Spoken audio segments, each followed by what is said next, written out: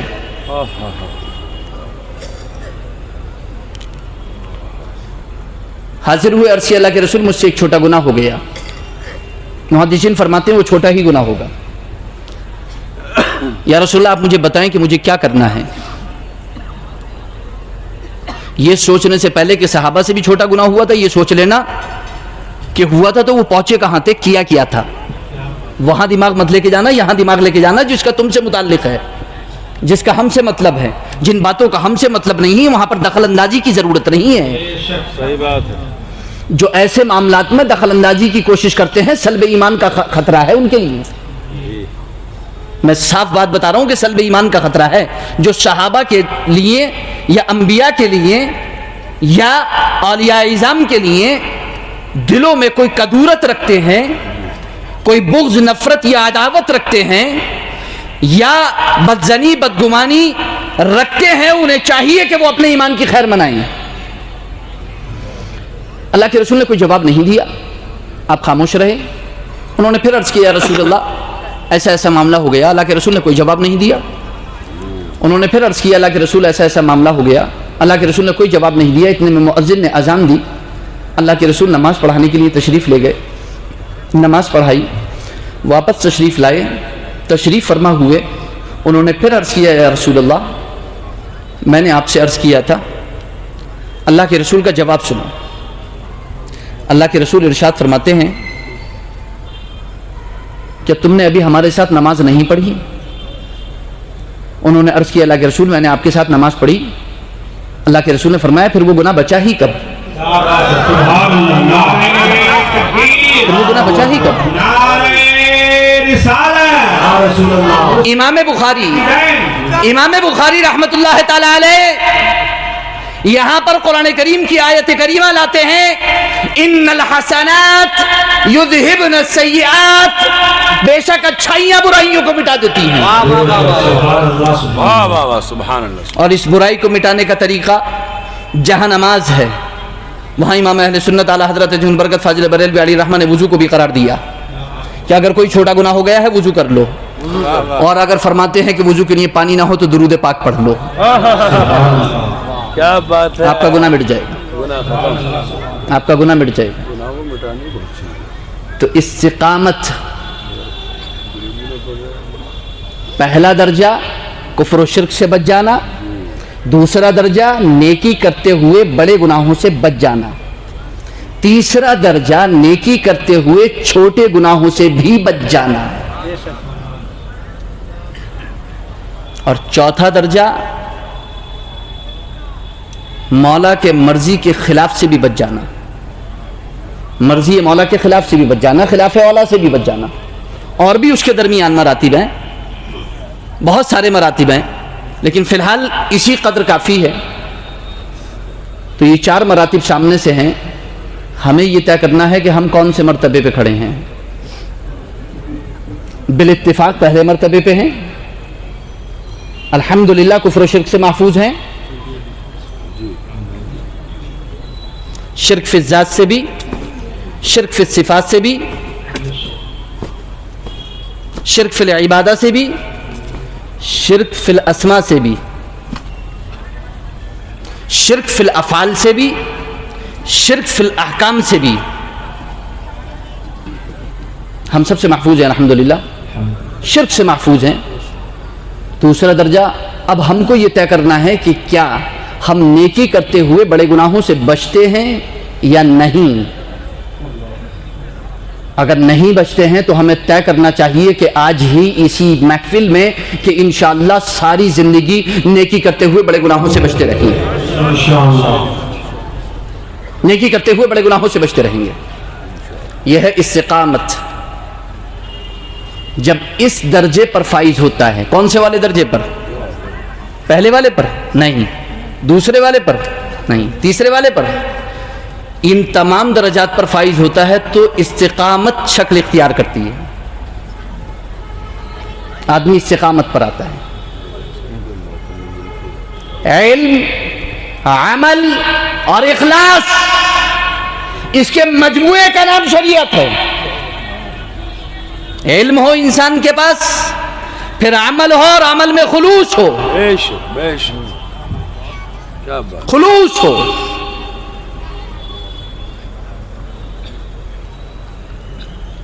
امام اہل سنت اعلی حضرت عظیم البرکت فاضل بریلوی علیہ رحمہ اور مجدد الفسانی علیہ رحمۃ رضوان دونوں ذاتیں، دونوں شخصیتیں استقامت کے درجے پر فائز ہیں۔ اب مجھے ایک بات بتاؤ، چچا آپ بیٹھ جاؤ، چچا آپ بیٹھ جاؤ، چچا آپ بیٹھ جاؤ، پنکھا بھی مت چلو، آپ بیٹھ جاؤ، آپ بھی سنو، آپ کے لیے یہ سننا اس پنکھا جھلنے سے بہت زیادہ افضل ہے۔ امام ربانی مجدد الفسانی شیخ احمد فاروقی سرہندی علیہ رحمہ نے فرمایا کہ فرائض کا ادا کرنا ہزارہ نوافل سے بہتر ہے، حتیٰ کہ فرائض کے اندر سنت اور مستحب کی رعایت بھی ہزارہ نوافل سے بہتر ہے۔ فرائض کے اندر جو سنن اور مستحبات ہیں، سنتیں اور مستحبات ہیں، یعنی سنت اور مستحب کی رعایت کرتے ہوئے فرض کو ادا کرنا نوافل سے بہتر ہے۔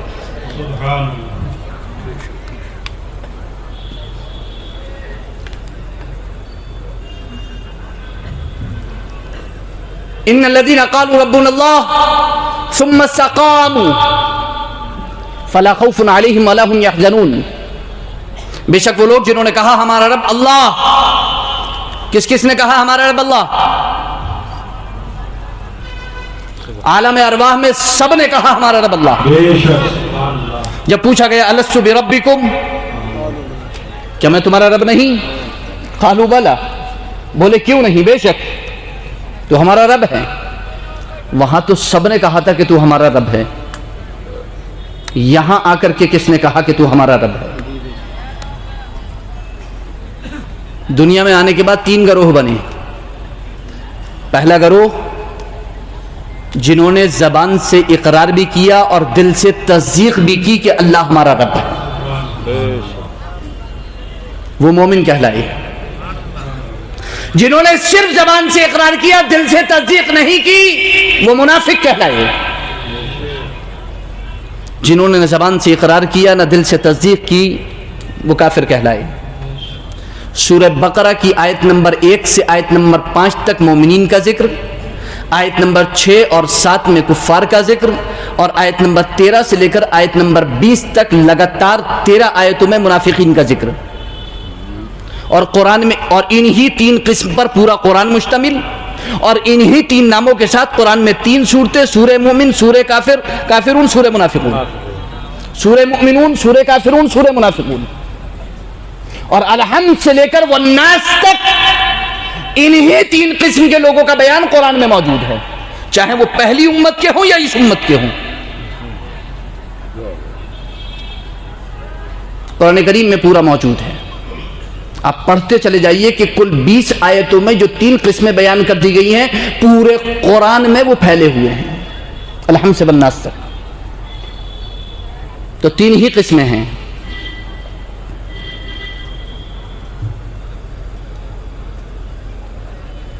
تو ہم نے کہا کہ ہمارا رب اللہ، اور جنہوں نے وہاں کہا کہ ہمارا رب اللہ، عالم ارواح میں اشارے سے کوئی مکان، کوئی جہت مراد نہیں ہے، کوئی مکان، کوئی جہت مراد نہیں ہے۔ جنہوں نے عالم ارواح میں کہا کہ ہمارا رب اللہ، اور یہاں آ کر کے دل سے اقرار کیا اور زبان سے تصدیق کی ہمارا رب اللہ، انشاءاللہ وہی قبر میں کہیں گے ربی اللہ، ہمارا رب اللہ، وہی قبر میں کہیں گے ربی اللہ، ہمارا رب اللہ، وہی نمازوں میں کہیں گے ربی اللہ، سبحان ربی العظیم، سبحان ربی العالی، سبحان ربی العالی، ربی العالی، ربی العالی، ربی العظیم، ربی اللہ۔ یہ تسبیح وہی جپیں گے کہ کہ جو یہاں دل سے تصدیق کر کے زبان سے اقرار کرتے ہوئے اس پر ساری زندگی مضبوطی سے جمے رہیں گے. سبحان اللہ. ہٹنا نہیں ہے. توحید کا جو اقرار کیا ہے اس سے ہلکا سا بھی ادھر ادھر نہیں ہونا ہے, بالکل بھی نہیں ہلنا ہے, ہٹنا نہیں ہے جگہ سے. تو استقامت, اب اس استقامت کو پھیلا دیجئے. شریعت, طریقت, حقیقت, معرفت, یہ چاروں امام اہل سنت اعلیٰ حضرت عظیم البرکت فاضل بریلوی علیہ رحمہ نے فتاوی رضیہ شریف میں بیان فرمایا. شریعت, طریقت, حقیقت, معرفت. امام اہل سنت اعلیٰ حضرت عظیم البرکت فاضل بریلوی علیہ رحمہ فرماتے ہیں نبی اکرم صلی اللہ علیہ وسلم کے اقوال شریعت, افعال طریقت, احوال حقیقت اور علوم بے مثال معرفت. سبحان اللہ. سبحان اللہ. لیکن آپ کیسے سمجھیں گے شریعت کو, طریقت کو اور حقیقت کو؟ امام ربانی مجدد الفسانی مکتوبات میں فرماتے ہیں, مثال دیتے ہوئے شریعت, حقیقت اور طریقت کی, فرماتے ہیں جھوٹ نہ بولنا شریعت, جھوٹ نہ بولنا شریعت, جھوٹ نہ بولنا شریعت. یہ جھوٹ نہ بولنا کیا ہے؟ جھوٹ نہ بولنا شریعت.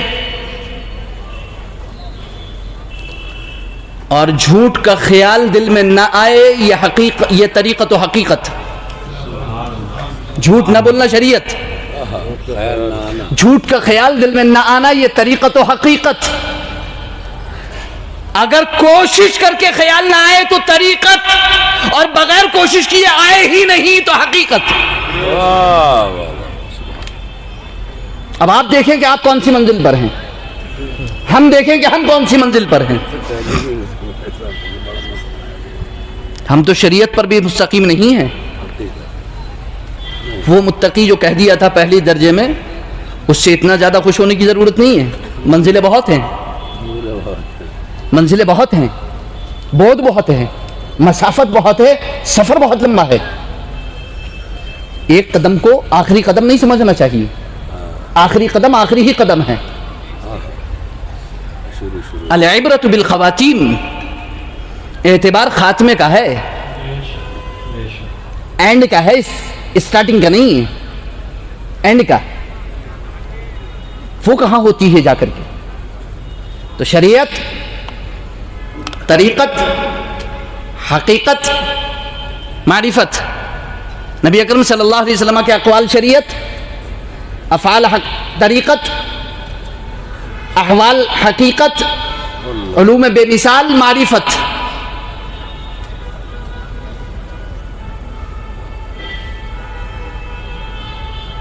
امام ربانی مجدد الفسانی شیخ احمد فاروقی شرعی امام اہل سنت فاضل بریلوی علیہ رحمہ کی فتاوی رضویہ شریف اور آپ کی کتابوں سے ہی بول رہا ہوں, اور جو عنقریب بولوں گا وہ امام اہل سنت ہی کا کلام ہے. اس سے بہتر تعارف میں امام اہل سنت کا نہیں سمجھتا کہ امام اہل سنت کو صحیح طریقے سے آج کی تاریخ میں پیش کر دیا جائے. بہت سارے طریقے ہیں امام اہل سنت فاضل بریلوی علیہ رحمہ کو جن سے پیش کیا جاتا ہے.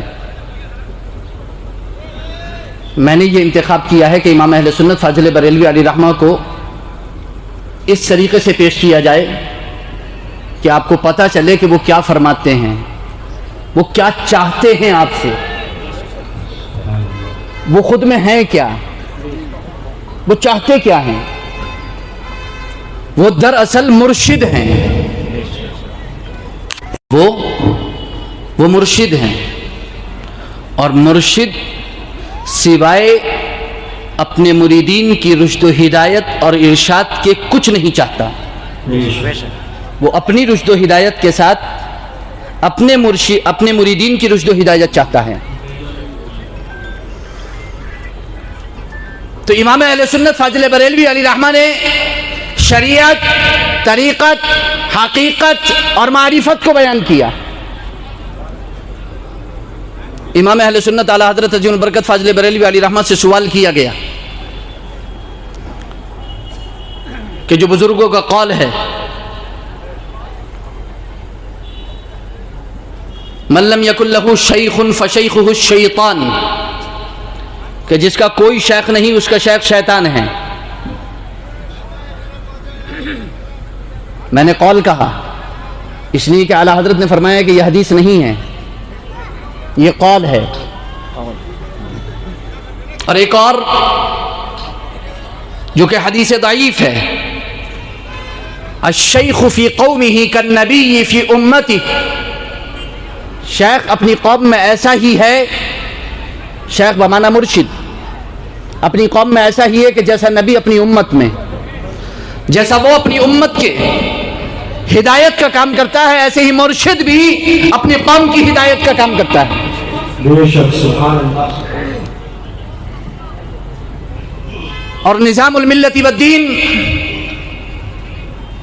شیخ المشائخ سیدنا نظام الدین اولیاء محبوب الہی رحمت اللہ تعالی علیہ نے ارشاد فرمایا جو پلے دامن اولیاء اللہ میں نہیں،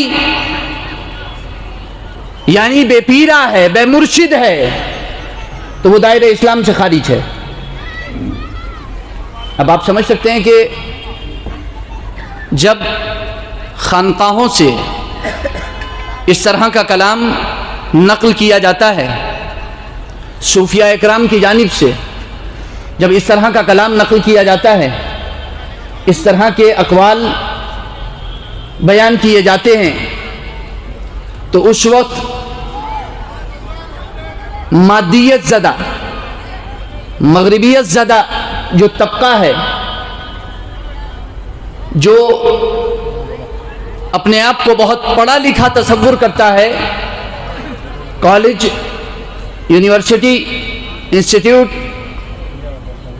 یا کہیں سے بھی باہر سے وہ پڑھا ہوا ہو، وہ مادی تعلیم، عصری تعلیم اپنے پاس رکھتا ہو اور اس کے ساتھ ساتھ قرآن کے مطالعے کا جذبہ اور شوق رکھتا ہو، حدیث کے مطالعے کا جذبہ اور شوق رکھتا ہو،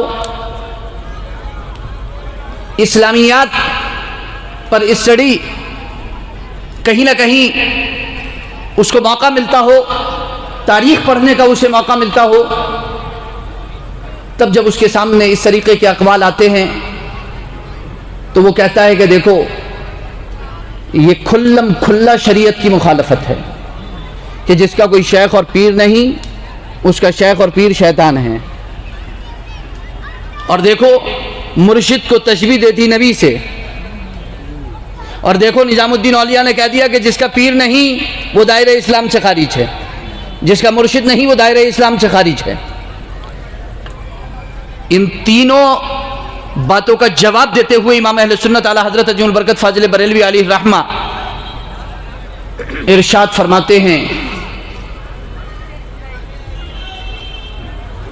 فرماتے ہیں کہ مرشد کی دو قسمیں ہیں. مرشد کی، بہت غور سے سنیے گا میری بات، مرشد کی دو قسمیں ہیں، ایک مرشد عام، ایک مرشد خاص. مرشد عام چار ہیں: کلام اللہ، کلام الرسول، کلام ائمہ شریعت و طریقت، ائمہ مجتہدین، کلام علماء اہل رشد و ہدایت، اہل ظاہر و باطن، بعینی ہی الفاظ ہیں اعلیٰ حضرت کے. فرماتے ہیں مرشد عام چار ہیں: کلام اللہ، کلام الرسول، کلام ائمہ، کلام علماء. فرماتے ہیں علماء کا مرشد کلام علماء، عوام کا مرشد کلام علماء. تقسیم دیکھیں کتنی پیاری ہے. مرشد دو، مرشد عام، مرشد خاص. اور مرشد عام چار: خدا کا کلام، رسول کا کلام، اماموں کا کلام، علماء کا کلام. عوام کا مرشد علماء کا کلام، علماء کا مرشد اماموں کا کلام، اماموں کا مرشد رسول کا کلام، اور رسول کا پیشوا خدا کا کلام. سبحان اللہ. اب کیا رہ گیا اس میں؟ کیا رہ گیا اس میں؟ پھر سے سن لو، جواب ہے پھر سے سن لو. عوام کا مرشد علماء، علماء کے مرشد ائمہ مجتہدین، ان کے مرشد رسول اللہ، اور رسول اللہ کا پیشوا کلام خدا. سبحان اللہ. فرماتے ہیں یہ سلسلہ ہے جو اس سلسلے کو توڑنے کی کوشش کرے وہ اندھا ہے. فرماتے ہیں یہ سلسلہ ٹوٹ نہیں سکتا، اس سلسلے میں شیر رہتے ہیں. سبحان اللہ. لومڑی اپنے ہیلے سے اسے توڑ نہیں سکتی.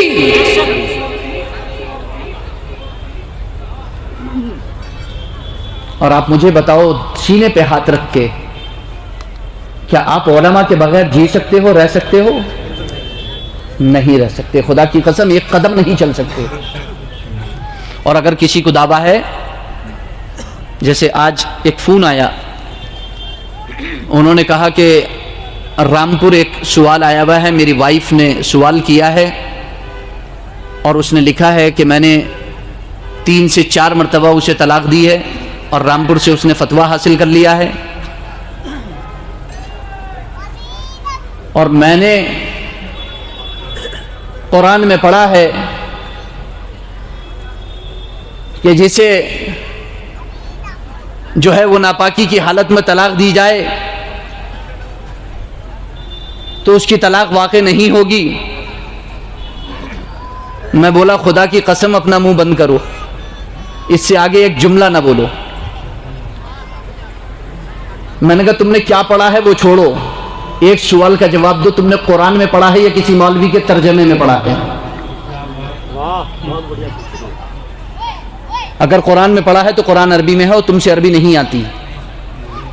اور یہ سب سے بڑا جھوٹ ہے اگر تم یہ دعویٰ کرو کہ میں نے قرآن میں پڑھا ہے تو. عربی تم سے آتی نہیں، عربی نہیں آتی، عربی نہیں آتی. بولے میں نے انگلش ٹرانسلیشن میں پڑھا ہے. تو میں بولا انگلش ٹرانسلیٹ میں نوٹ بھی لگا ہوتا ہے نیچے. بولا ہاں میں نے نوٹ میں پڑھا ہے. میں بولا نوٹ اللہ کا نہیں ہے، مولوی کا ہے. تم نے قرآن میں نہیں پڑھا، مولوی کے نوٹ میں پڑھا ہے. تو بولے ہاں میں نے اس میں پڑھا ہے. تو میں نے کہا اب بتاؤ کہ تم نے قرآن میں پڑھا ہے کہ کسی عالم سے پوچھا ہے؟ وہ نوٹ تو عالم کا ہے. تو بولے ہاں عالم کا. میں نے کہا بغیر عالم کے آپ رہ بھی نہیں سکتے.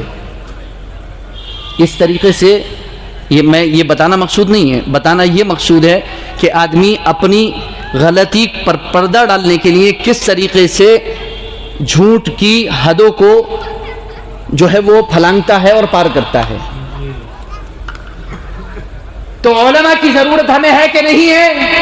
بے شک ہے ہمیں علماء کی ضرورت.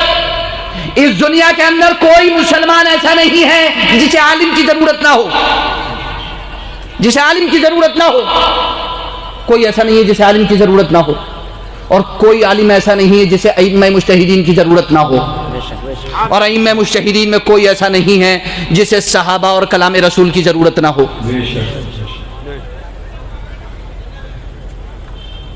یہ سلسلہ ملا ہوا ہے، اس سلسلے کو کوئی توڑ نہیں سکتا. لاکھ دعویٰ کرتے رہے. اس کے بارے میں امام اہل سنت اعلیٰ حضرت عظیم البرکت فاضل بریلوی علیہ رحمہ نے ارشاد فرمایا کہ اگر تم کسی کو یہ کہتے ہوئے سنو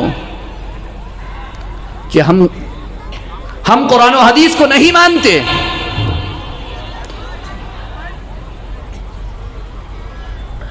تو فرماتے ہیں کہ وہ تو صاف ختم ہے.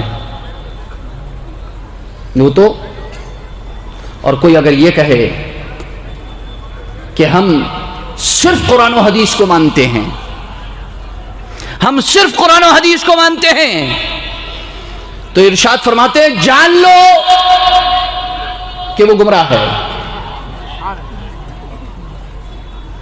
کوئی اگر یہ کہے کہ ہم کلام ائمہ کو نہیں مانتے، کلام علماء کو نہیں مانتے، تو جان لو کہ وہ بھی دین خدا کا بدخواہ ہے. ایک جملہ ارشاد فرماتے ہیں کہ جب کوئی قرآن میں تمہیں شک ڈالے نا تو رسول کا دامن پکڑ لو. جب قرآن میں شک ڈالے تو رسول کا دامن پکڑ لو. جب حدیث میں شک ڈالے تو ائمہ کا دامن پکڑ لو. خدا کی قسم یہاں آ کر کے باطل کا اڑایا ہوا غبار حق کے برستے ہوئے بادلوں سے دھل جائے گا. بے شک سبحان اللہ سبحان اللہ. نعرہ تکبیر، نعرہ رسالت، فیضان پیر و مرشد کا دامن. تو مرشد دو، مرشد عام، مرشد خاص. مرشد عام کلام اللہ، کلام الرسول، کلام ائمہ، کلام علماء. اور مرشد خاص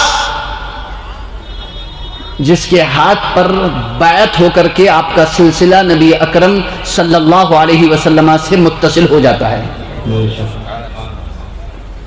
جس کے ہاتھ پر بیعت ہو کر کے،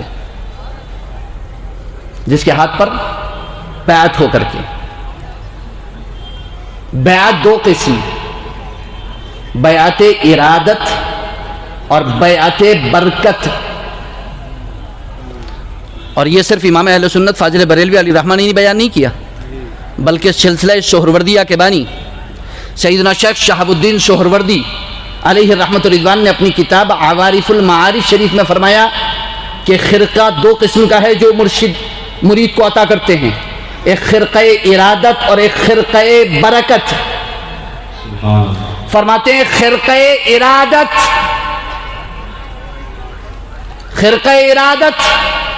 مرید کو دیا جاتا ہے، اور خرقہ برکت متشبہ کو دیا جاتا ہے. اعلی حضرت فرماتے ہیں بیعت برکت، بیعت ارادت. بیعت برکت کیا ہے؟ برکت کے لیے آج کل کی جو بیعتیں ہیں، اعلی حضرت اپنے زمانے میں فرماتے ہیں ہمارے زمانے کی جو بیعت ہیں، جو آج کے زمانے میں مرشد، شیخ اور پیر کے ہاتھ پر لوگ بیعت کرتے ہیں، وہ بیعت برکت ہے، بیعت تبرک ہے. اس میں صرف اتنا ہوتا ہے کہ آپ کسی پیر کے، کسی شیخ کے ہاتھ میں ہاتھ دے دیتے ہیں، کسی پیر کے شیخ کے ہاتھ میں آپ ہاتھ دے دیتے ہیں، جس کی وجہ سے آپ کا سلسلہ نبی اکرم صلی اللہ علیہ وسلم تک متصل ہو جاتا ہے. اسی قسم کی بیعتیں آج کل ہوتی ہیں. اس کا فائدہ کیا ہے؟ ارے اس سے بڑا فائدہ کیا ہوگا کہ حضور تک آپ کی سند متصل ہو جائے. سبحان اللہ. سند کی برکت بیان کرتے ہوئے امام اہل سنت، امام الشان علامہ امام حافظ ابن حجر عسقلانی شارح بخاری صاحب فتح الباری علیہ رحمت الباری کے حوالے، ان کی کتاب الاصابہ فی تمییز الصحابہ کے حوالے سے، علامہ اقشہری کے حوالے سے بیان کرتے ہیں کہ وہ فرماتے ہیں خواجہ رتن ہندی، جن کے بارے میں صحابیت کا دعویٰ ہے کہ وہ صحابی ہیں. علماء نے بہت کچھ لکھا ہے، بہت کچھ لکھا ہے ان کے بارے میں، اور بہت سارے وہ ہیں جنہوں نے کچھ نہیں کہا ہے، خاموشی اختیار کر لی ہے. لیکن ان سے کچھ حدیثیں مروی ہیں جن کے بارے میں علامہ اقشہری فرماتے ہیں، علامہ امام حافظ ابن حجر عسقلانی جن کا پایا حدیث میں ایسا ہے کہ ان کے بغیر کوئی 4 قدم چل نہیں سکتا ٹھیک سے اصول حدیث کے اندر. وہ فرماتے ہیں هذا السند يتبرك به وان لم يوثق بصحته. یہ وہ سند ہے جس سے برکت حاصل کی جائے گی اگرچہ اس پر اعتماد نہیں کیا جائے گا، صرف برکت کے لیے بیان کیا جائے گا. تو سلسلہ جو ہوتا ہے وہ برکت پانے کے لیے ہوتا ہے. اور غلاموں میں نام لکھ جانا کیا کم ہے؟ آپ کیا کم سمجھتے ہو کہ حضور کے غلاموں میں نام لکھ جائے، اس فہرست میں، اس شجرے میں نام آ جائے، اس سلسلے میں نام آ جائے؟ یوم ندعو کل اناس بامامہم، اور اپنے امام کے ساتھ پکارے جاؤ قیامت کے دن. یہ کیا کم ہے؟ نہ، یہ کم نہیں ہے، یہ بہت بڑی سعادت ہے، یہ خود میں بہت بڑی سعادت ہے. تو یہ ہے بیعت برکت، اور ایک ہے بیعت ارادت. ایک ہے بیعت ارادت، یہ الگ ہے. اس میں منزل طے کی جاتی ہے طریقت کی، پھر حقیقت کی، پھر معرفت کی. یہ بالکل الگ ہے. ان دونوں کے پیر بھی الگ ہیں. بیعت برکت کا پیر الگ ہے اور بیعت ارادت کا پیر الگ ہے. بیعت برکت اور ارادت کے پیر کا نام ہے شیخ اتصال اور شیخ ایصال. جس کے ہاتھ پہ آپ برکتاً بیعت کرتے ہیں اس پیر کا نام ہے, اس مرشد کا نام ہے شیخ اتصال, یعنی جس کی وجہ سے اتصال ہو جاتا ہے, آپ کے سلسلہ مل جاتا ہے, کڑی مل جاتی ہے نبی اکرم صلی اللہ علیہ وسلم سے جا کر کے. اور شیخ ایصال جو آپ کو لے جا کر کے بارگاہ رسول میں کھڑا کر دیتا ہے, سبحان اللہ سبحان اللہ. جو آپ کو لے جا کر کے بارگاہ الہی میں کھڑا کر دیتا ہے, حجابات کو اٹھا دیتا ہے, دلوں کے زنگ کو دور کر دیتا ہے, آپ کی تربیت کرتا ہے, آپ کا روحانی علاج کرتا ہے, آپ کی دل کی بیماریوں کو دور کرتا ہے, آپ کے تمام راہ طریقت میں آنے والی دشواریوں کو دور کرتا ہے, راہ سلوک پر چلنے والوں کی مشکلات کو آسان کرتا ہے. وہ خود بھی جامع ہوتا ہے, آپ کو بھی جامع بنا دیتا ہے, آپ کو بھی جامع بنا دیتا ہے, آپ کو بھی جامع بنا دیتا ہے. پھر اس مرشد خاص شیخ اتصال کے لیے 4 شرطیں. آپ جس کے ہاتھ پر بیعت ہوتے ہیں اس کی 4 شرطیں. نمبر 1, وہ سنی صحیح العقیدہ ہو. نمبر 2, وہ اس قدر علم رکھتا ہو کہ اپنی ضرورت کے مسائل کتابوں سے نکال سکے, جانتا ہو یا ضرورت پڑنے پر کتابوں سے نکال سکے. نمبر 3, وہ فاسق معلن نہ ہو, کھلم کھلا فسق نہ کرتا ہو. نمبر 4, اس کا سلسلہ حضور تک متصل ہو, بیچ میں کٹا ہوا نہ ہو. جو خود کٹا ہوا ہوگا وہ آپ کو کیا ملائے گا؟ بے شک بے شک. یہ 4 شرطیں ہیں شیخ اتصال کی. بس شیخ اتصال یہ 4 شرطیں پائی جائیں, وہ سنی صحیح العقیدہ ہو. ہاتھ میں ہاتھ دینے سے پہلے دیکھ لو کہ سنی صحیح العقیدہ ہے کہ نہیں ہے. امام اہل سنت فرماتے ہیں, اور شیخ اکبر محی الدین ابن عربی نے بھی شرائط المرشد والمرید کے نام سے کتاب لکھی ہے, اس میں بھی آپ مرید اور مرشد کی شرائط دیکھ سکتے ہیں. بات یہیں تک نہیں ہے, کوئی یہ نہ سوچے کہ اعلیٰ حضرت کی لکھی ہوئی باتیں ہیں. خدا کی قسم امام اہل سنت نے جو کچھ لکھا ہے 14 صدیوں پر محیط ہے. 14 صدیوں پر محیط ہے, وہ 1400 سال پر محیط ہے. وہ مطلب ہر زمانے کے علماء, فقہا, مفسرین, محدثین, متکلمین امام اہل سنت کے ساتھ کھڑے دکھائی دیں گے آپ کو. امام اہل سنت کبھی تنہا دکھائی نہیں دیں گے آپ کو. آپ فتاوی رضیہ شریف اٹھا کر کے دیکھ لیجئے, از اول تا آخر پڑھ لیجئے. ہر صدی, ہر زمانے کا جید عالم دین, ولی کامل, اعلیٰ حضرت اس کی بارگاہ میں بیٹھے ہوں گے. دراصل امام سنت شہد کی مکھی کا نام ہے. امام اہل سنت شہد کی مکھی کا نام ہے. شہد کی مکھی کا کام کیا ہوتا ہے؟ شہد کی مکھی کا کام ہوتا ہے مختلف قسم کے پھلوں پر اور پھولوں پر جا کر کے ان کا رس لینا, اور شام کو واپس آ کر کے اپنے گھر میں رکھ دینا, اور کچھ دن کے بعد آپ کو شہد کی شکل میں پیش کر دینا. آپ کو شہد کی شکل میں پیش کر دینا, آپ کو شہد کی شکل میں پیش کر دینا. بہت احتیاطیں ہوتی ہیں اس کے ہاں, شہد کی مکھی کے بہت احتیاط ہوتی ہے. سورۃ النحل کی آیت نمبر 68, 68 اور 69, آیت نمبر 68 اور آیت نمبر 69 کے اندر اللہ رب العزت نے ارشاد فرمایا وَأَوْحَى رَبُّكَ إِلَى النَّحْلِ أَنِ اتَّخِذِي مِنَ الْجِبَالِ بُيُوتًا وَمِنَ الشَّجَرِ وَمِمَّا يَعْرِشُونَ ثُمَّ كُلِي مِنْ كُلِّ الثَّمَرَاتِ فَاسْلُكِي سُبُلَ رَبِّكِ ذُلُلًا يَخْرُجُ مِنْ بُطُونِهَا شَرَابٌ مُخْتَلِفٌ أَلْوَانُهُ فِيهِ شِفَاءٌ لِلنَّاسِ إِنَّ فِي ذَلِكَ لَآيَةً لِقَوْمٍ يَتَفَكَّرُونَ, آیَةً لِقَوْمٍ يَتَفَكَّرُونَ. آپ کے رب نے الہام کیا, دل میں ڈالا شہد کی مکھی کے, إِلَى النَّحْلِ أَنِ اتَّخِذِي مِنَ الْجِبَالِ, کہ جاؤ پہاڑوں میں گھر بناؤ, جاؤ پہاڑوں میں گھر بناؤ. أَنِ اتَّخِذِي مِنَ الْجِبَالِ بُيُوتًا وَمِنَ الشَّجَرِ, درختوں میں بناؤ. وَمِمَّا يَعْرِشُونَ, چھپروں میں, چھجوں میں بناؤ. وہ 3 جگہ گھر بناتی ہیں, پہاڑوں میں بناتی ہیں. کہاں بناتی ہیں؟ پہاڑوں میں بناتی ہیں, درختوں میں بناتی ہیں, اور چھپروں میں بناتی ہیں. اور شہد کی مکھی کبھی گندگی پر نہیں بیٹھتی ہے. اور ایک ہی مخلوق ہے جو کھاتی بھی اچھا ہے, دیتی بھی اچھا ہے, بہت خوب. اور وہ شہد ہے جس میں شفا ہے. اس شہد کی مکھی کا نام فاضل بریلوی اعلی حضرت امام اہل سنت احمد رضا خان.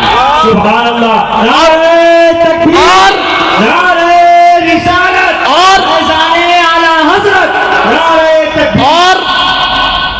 اور اس شہد کا نام فتاوی رضویہ. سبحان اللہ، سبحان اللہ. اس شہد کی مکھی کا نام امام ربانی مجدد الفسانی، اور اس شہد کا نام مکتوبات امام ربانی. سبحان اللہ. آپ اٹھا کر کے دیکھ لیجئے. امام ربانی مجدد الفسانی شہد کی مکھی، مکتوبات امام ربانی شہد، اعلی حضرت شہد کی مکھی، اور فتاوی رضویہ شہد. اور جس طرح وہ مختلف قسم کے پھولوں پر اور پھلوں پر جاتی ہے، جاتی پھولوں اور پھلوں پر ہے، اعلی حضرت بھی پھولوں اور پھلوں کے پاس گئے ہیں، سبحان اللہ. بے شک. جس کی وجہ سے ان کے کلام میں مٹھاس بھی ہے اور خوشبو بھی ہے. سبحان اللہ. بے شک. مٹھاس بھی ہے اور خوشبو بھی ہے. ان کے کلام میں مٹھاس بھی ہے اور خوشبو بھی ہے. اس شہد کی مکھی کا نام فاضل بریلوی، اس شہد کا نام فتاوی رضویہ. اور شہد کبھی کبھی کسی کو ایک بار میں فائدہ نہیں دیتا، کبھی کبھی 3 بار استعمال کرنا پڑتا ہے.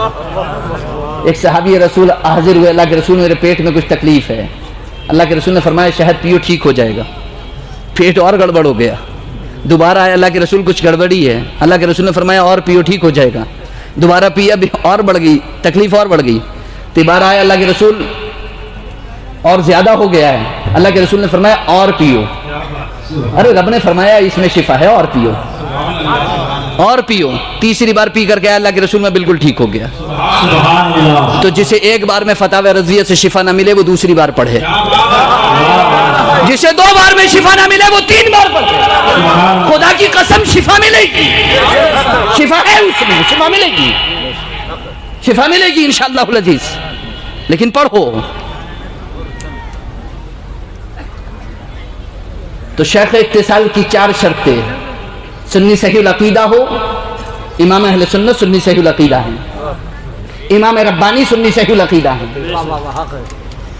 عالم ہو، وہ صرف اپنی ضرورت کے عالم نہیں ہے، عالم کی ضرورت کے عالم ہے. وہ اپنی ضرورت کے عالم نہیں، عالم کی ضرورت کے عالم ہیں. وہ عالم اسلام کی ضرورت کے عالم ہیں. نمبر 3، فسق فجور، کبیرہ تو کبیرہ وہ صغیرہ پر اصرار سے بھی، اور وہ خلاف اولا سے بھی بچتے ہیں. اور وہ کس کے ماننے والے ہیں؟ اس امام کے جس کے بارے میں امام ربانی مجدد الفسانی نے فرمایا امام اعظم ابو حنیفہ کے ایک بار وضو میں ایک مستحب چھوڑ گیا تو 40 سال کی نماز قضا کی. کس امام کی بات کر رہے ہیں ہم؟ وہی لوگ ہیں جو آج فقہ حنفی پر، حنفی اسکول پر جو ہے وہ کیچڑ اچھالتے ہیں، گندگی اچھالتے ہیں، اور اسے متون کرنے کی کوشش کرتے ہیں، اور غیر مقلدیت پھیلاتے ہیں، آزادی پھیلاتے ہیں، لوگوں کو بے راہ رو بناتے ہیں، بے راہ روی کا شکار بناتے ہیں. اور چوتھی شرط اس کا سلسلہ متصل ہو.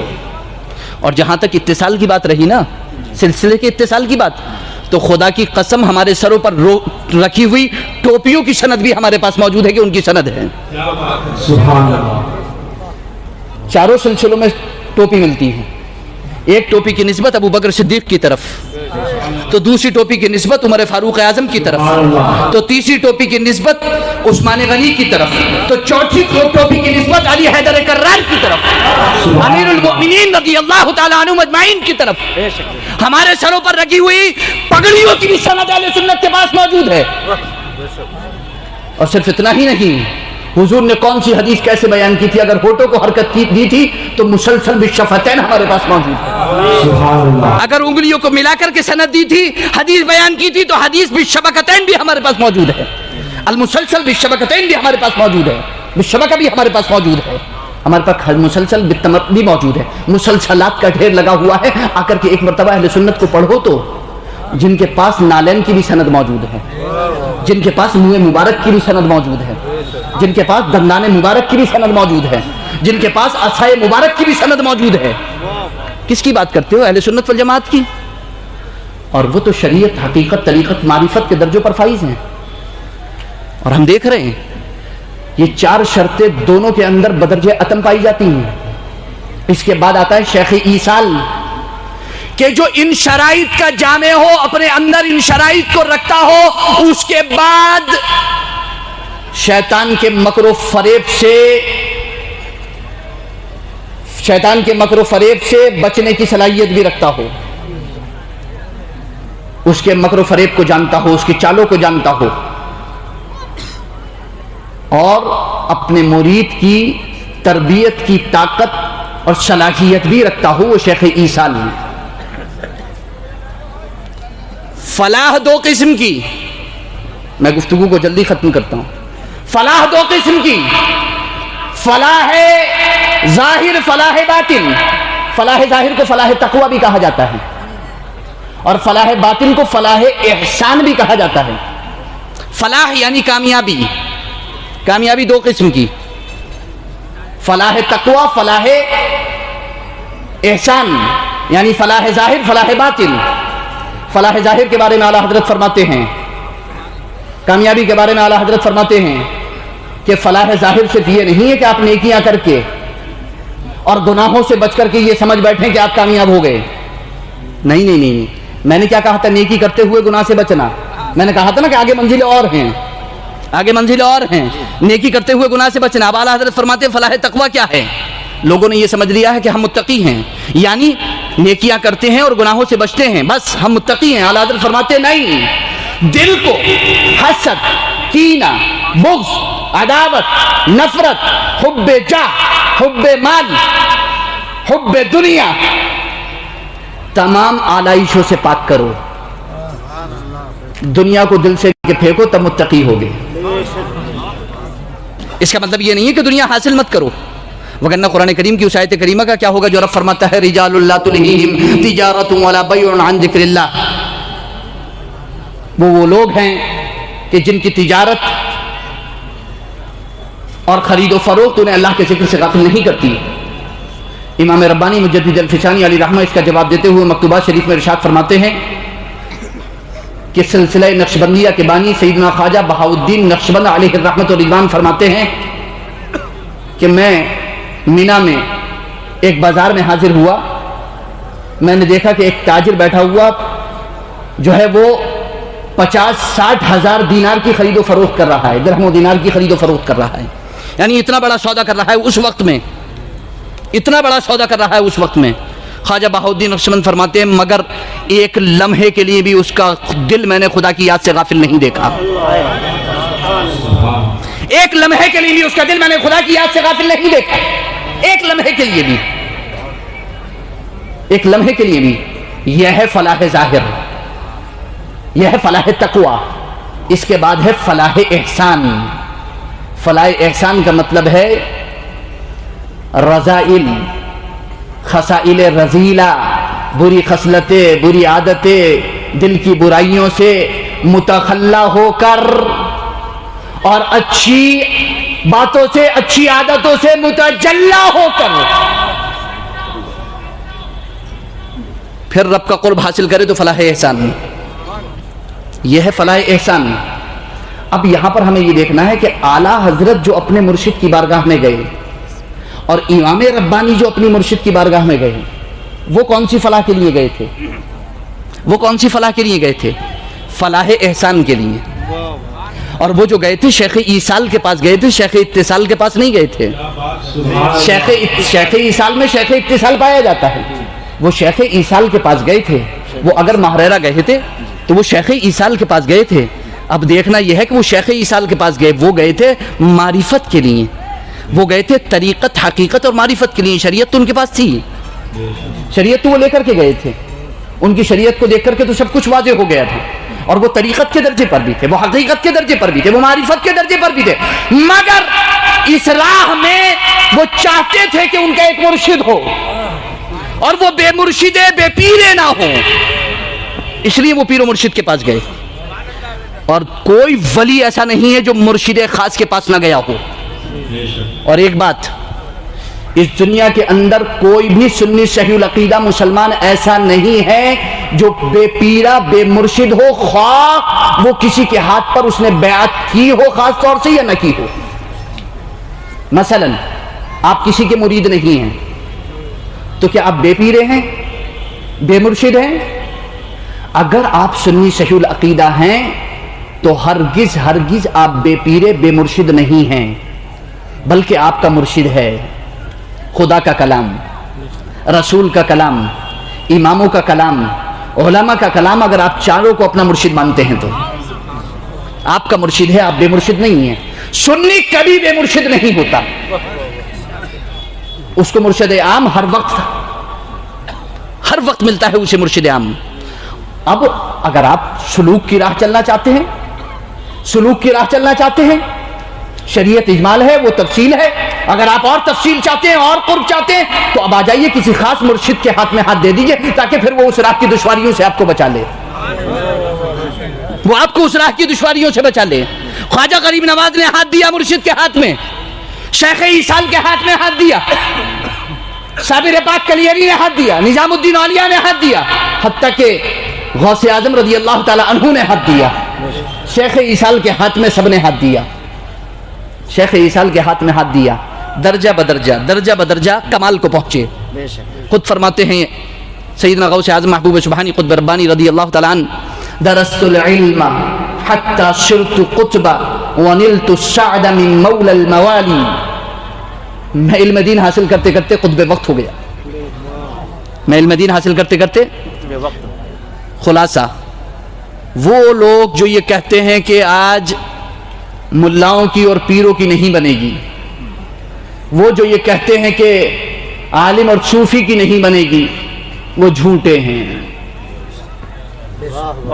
وہ مسخرے شیطان ہیں۔ شیطان ان سے کھیلتا ہے، شیطان ان سے کھیلتا ہے، شیطان ان سے کھیلتا ہے۔ اور اگر کوئی عالم ایسا ہو جو یہ کہے کہ شریعت الگ ہے، طریقت الگ ہے، طریقت والوں کو شریعت کی ضرورت نہیں، تو ایسے علماء کے بارے میں امام ربانی مجدد الفسانی شیخ احمد فاروقی سرندی فرماتے ہیں کہ ابلیس لعین بڑی بے فکر سے ان لوگوں پر بھروسہ کیا ہوا فارغ بیٹھا ہے، کیونکہ وہ کہتا ہے کہ ہمارے کام کے لیے اتنی مخلوق موجود ہے تو پھر ہمیں کیا ضرورت ہے پیٹ کا پانی ہلانے کی۔ وہ بہت آرام سے بیٹھا ہے، بہت آرام سے بیٹھا ہے، وہ بہت بھروسہ کیے بیٹھا ہے ایسے لوگوں پر۔ تو وہ جان لے کہ ان کا مرشد ابلیس اور شیطان ہے۔ من لم یکن لہ شیخ فشیخہ الشیطان، جو ان مرشدوں میں سے اپنا مرشد نہیں بنائے گا اس کا مرشد شیطان ہوگا، جو شریعت کو اپنا مرشد نہیں بنائے گا اس کا مرشد شیطان ہوگا۔ امام ربانی فرماتے ہیں طریقت اور حقیقت شریعت ہی کی خادم ہیں، اس سے الگ کوئی چیز نہیں ہے۔ اور اپنے ایک شخص کو مکتوب لکھا اور مکتوب میں لکھ کر کے کہا کہ آپ اپنی مجلس میں جس طرح تصوف کی کتابیں پڑھتے اور پڑھاتے ہیں اسی طرح فقہ کی کتابیں بھی پڑھیے اور پڑھائیے۔ بلکہ فرماتے ہیں امام ربانی کہ ہو سکتا ہے کہ آپ کی تصوف کی کتابیں اس کو فائدہ نہ دیں، نقصان پہنچا دیں، مگر فقہ کی کتابیں اسے فائدہ ہی پہنچائیں گی، نقصان نہیں پہنچائیں گی۔ اگر آپ فقہ کو الگ کر کے تصوف پڑھائیں گے تو نقصان پہنچے گا۔ اس کا مطلب یہ نہیں ہے کہ تصوف نہیں، تصوف اعلیٰ مقام ہے۔ پہلے شریعت پر تو گامزن کر دیجئے، پہلی سیڑھی پر تو کھڑی کر دیجئے، اعلیٰ طبقے میں تو جب ہی جائیں گے نا۔ اور تمام بزرگان دین اولیاء اکرام اعلیٰ طبقے پر ہیں۔ اب سوچنے کی بات یہ جو باٹم میں کھڑے ہیں وہ ٹاپ والوں کے سلسلے میں غلط بیانی کیسے کر سکتے ہیں؟ جو وہاں تک پہنچی ہی نہیں ہے وہ کیسے کر سکتے ہیں؟ بہت زیادہ۔ تو ہمیں شریعت